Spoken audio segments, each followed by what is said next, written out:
Assalamualaikum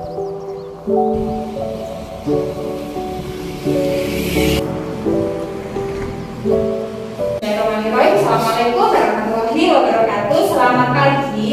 Waalaikumsalam warahmatullahi wabarakatuh. Terima kasih. Untuk minggu kemarin kita sudah bahas sedikit sebetulnya tentang tambahan pangan, apa yang disebut food additive. Nah, food additive itu sekarang harus diterapkan. Sebelum kita masuk ke konten mata kuliah food additive ini, silakan teman-teman dan masing-masing supaya diberikan pelajaran dan berbarokah untuk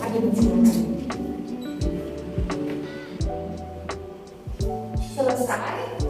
Oke, sebelum kita mulai tetap puasa ya, biologi. Selamat menjalankan ibadah puasa. Semoga segala amal kita diterima oleh Allah SWT. Meskipun kan saudara sekarang saat ini sedang puasa, tetap harus produktif. Jadi silakan berdiri. Kita brainstorming dulu ya. Sebelum mata kuliah dimulai, saya ngantuk-ngantuk, masih ngantuk, senyum. Aku baru tidur. Tadi sudah mandi. Oke, kita berdiri semuanya.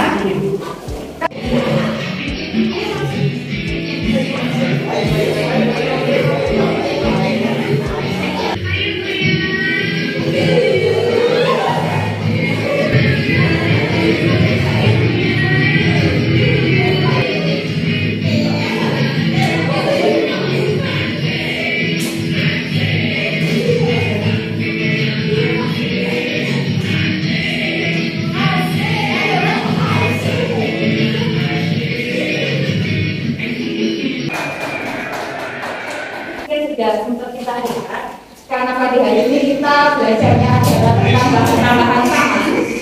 Ini tahu produknya adalah bakso yang saat ini banyak beredar, ada saus. Pastinya kalian sering ya makan bakso dan saus nanti dari tikus. Pemakaian boraks dalam bakso bukanlah isapan jempol. Penelusuran kami di lapangan menunjukkan masih banyak orang yang menggunakan bahan berbahaya ini sebagai bahan pengeras bakso. Tanahnya tak mudah membedakan bakso boraks dan bakso yang bebas boraks. Sebenarnya lebih berbahaya mana antara bakso tikus atau bakso boraks? Sebetulnya kalau dari segi bahaya, kita tahu ya bahwa boraks ini bahan berbahaya. Tetapi untuk tikus ini kan juga sesuatu yang bukan layak untuk kita makan. Artinya pangan yang beredar itu harus layak dan aman. Komunitas pedagang bakso mengimbau kepada teman-teman sekalian untuk tidak menggunakan borak dan bahan-bahan lainnya serta daging tikus untuk campuran baksonya. Dan kita nanti mengatasi untuk yang menggunakan barang-barang tersebut. Ibu tidak menggunakan barang tersebut supaya kami yang memakai itu tidak dirugikan. Sebelum satu kelompok maju yang untuk pengawet, kelompok yang pengawet ada untuk menjelaskan pengawet. Yang video yang apa? Warna. Oke, besok kita kan praktiknya pengawet dulu, boraks dan formalin. Nah ini yang besok bisa sampel yang bisa kalian bawa ada mie. Biasanya mie saat ini berformalin, kita nggak tahu ya. Biasanya cuma dicampurkan dengan sekian persen, 0,5% formalin, minya biasanya sudah awet. Kemudian nanti bisa cari pentol ya. Biasanya kalau misalkan bakso di sekitar rumah saudara-saudara atau misalkan sore ada pedagang bakso, silakan beli salah satu pentolnya. Syukur-syukur kalau besok diuji terus negatif ya.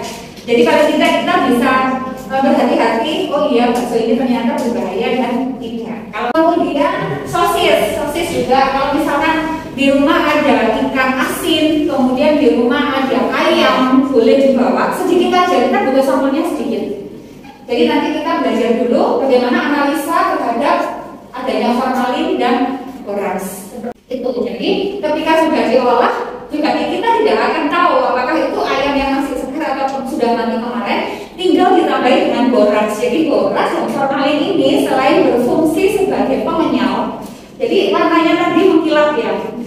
Nah kita nggak bisa bedain antara bakso yang berformalin atau berboraks itu dengan bakso yang tanpa. Caranya cuma satu, ketika kita misalkan kalian punya serangga atau lalat, kita bisa mendeteksinya dengan itu. Jadi ketika kita punya bakso yang berformalin atau berboraks dengan bakso yang tidak ada boraksnya, kemudian cari aja lalat. Kalau lalat itu nggak mau hinggap di makanan tersebut, berarti iya, berarti ada formalin. Karena lalat aja nggak mau makan, tapi kalian mau makan. Iya kan? Selama ini kita nggak tahu. Nah, saus juga demikian, saus bahannya merah, tangan aja warnanya udah merah, nggak bisa dicuci aja, nggak bisa hilang. Tapi kalian dengan senang hati mengambil saus biasanya berapa sendok, sampai 3 sendok gitu ya. Apalagi dengan ditambahi sambal, itu enaknya sama nanti gitu ya, puasa-puasa nggak yang makan susu mana tangan gitu ya. Jadi itu besok kita uji, jadi apakah ya still safe itu adalah memang bagaimana diri kita menjaga supaya ya, karena apa ya, semua itu tergantung dari kebiasaan. Makanya kalau sekarang kita sudah tahu bahayanya formalin, boraks, kemudian vitamin B, pemanis yang saat ini beredar, kalian juga harus berhati-hati. Itu yang harus diperhatikan. Oke, itu nanti kita belajar tentang analisanya, karena besok kita praktikum ini dulu ya, pangan atau food additive yang ini permennya. Untuk permennya, kalau mungkin kemarin sudah ya. Nah, ini yang penting, food additive itu dibagi menjadi 2, GRAS, Generally Recognized Active, sama ADI. Sekarang pertanyaan spesial ya, pertanyaannya, apa perbedaannya antara GRAS dan ADI? Kemarin sudah baca, belum saya pikir ya. Kalau GRAS, Generally Recognized Active, sama ADI, bukan ADI Benzema, tadi namanya ADI di sini, nggak ada. Nggak ada. Asal tebel begini. Nanti food additive ini kan bahan tambahan dibagi menjadi 2. Ketika Anda nanti lihat di buku misalkan Bepom atau SNI, Forjo itu selalu ada nama GRAS dan ADI. Nah, apa bedanya GRAS dan ADI? GRAS itu artinya alami. Alami. Jadi di dalam Bepom nanti dia tidak dipersyaratkan misal minimum berapa? Oh, beratnya minimum 50 mg per kilogram. Jadi kalau GRAS itu alami, kayak apa? Misalkan garam, gula, kita itu termasuk yang GRAS. Ingat-ingat ya. Jadi GRAS itu sesuatu yang alami, yang sudah ada ditetapkan sehingga Bepom atau SNI tidak menetapkan ketetapannya berapa. Tetapi kalau asam tebal daily, berarti beberapa yang maksimum, ada batasan yang harus diperhatikan. Jadi kalau nanti di Bepomnya ada tulisan ADI, pasti ada boraks berapa nggak boleh ya. Misalkan sakarin penambahannya adalah 50 mg per kilogram bahan, itu ADI. Jadi kalau ADI itu dia sintetis yang sudah ditetapkan oleh Bepom. Tapi